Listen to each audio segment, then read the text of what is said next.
জাতীয় নাগরিক পার্টির দক্ষিণাঞ্চলের সংগঠক হাসনাত আবদুল্লাহ দাবি করেছেন, সাবেক মন্ত্রী সাবের হোসেন চৌধুরী, সাবেক স্পিকার শিরিন শারমিন চৌধুরী এবং ঢাকা দক্ষিণ সিটি কর্পোরেশনের সাবেক মেয়র শেখ ফজলে নূর তাপসকে সামনে রেখে বাংলাদেশে ক্ষমতাচ্যুত আওয়ামী লীগকে পুনর্বাসন করার চেষ্টা চলছে। বিষয়টিকে তিনি রিফাইন্ড আওয়ামী লীগ নামে নতুন একটি ষড়যন্ত্র হিসেবে বর্ণনা করেছেন।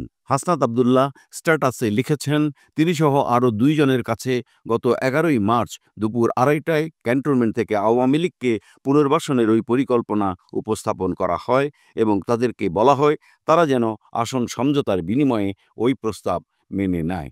হাসনাত আবদুল্লাহ লিখেছেন, আমাদেরকে বলা হয় ইতোমধ্যে একাধিক রাজনৈতিক দলকে এই প্রস্তাব দেওয়া হয়েছে।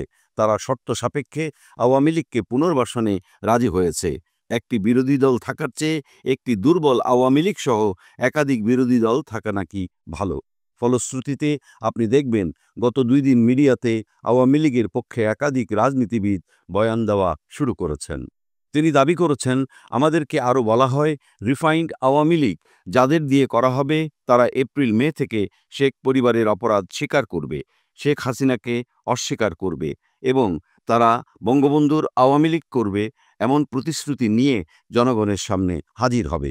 এই প্রস্তাব পাওয়ার পর তারা তৎক্ষণাৎ এর বিরোধিতা করেন বলে লেখেন মিস্টার আবদুল্লাহ। কিন্তু তাকে বলা হয় আওয়ামী লীগকে ফিরতে কোনো ধরনের বাধা দিলে দেশে যে সংকট সৃষ্টি হবে তার দায়ভার আমাদের নিতে হবে এবং Awami League must come back. Hasnat Abdullah দাবি করেন, কথাবার্তার এক পর্যায়ে উত্তেজিত হয়ে অপরপক্ষ থেকে বলা হয় আওয়ামী লীগ ছাড়া ইনক্লুসিভ ইলেকশন হবে না। তার উত্তরে মিস্টার আবদুল্লাহদের তরফ থেকে বলা হয় আওয়ামী লীগের সাথে কোনো ইনক্লুসিভিটি হতে পারে না। আওয়ামী লীগকে ফেরাতে হলে আমাদের লাশের উপর দিয়ে ফেরাতে হবে। আওয়ামী লীগ ফেরানোর চেষ্টা করা হলে যে সংকট তৈরি হবে তার দায়ভার আপনাদের নিতে হবে। এই কথা কাটাকাটির পর মিটিং অসমাপ্ত রেখেই তাদেরকে চলে আসতে হয় বলে দাবি তার।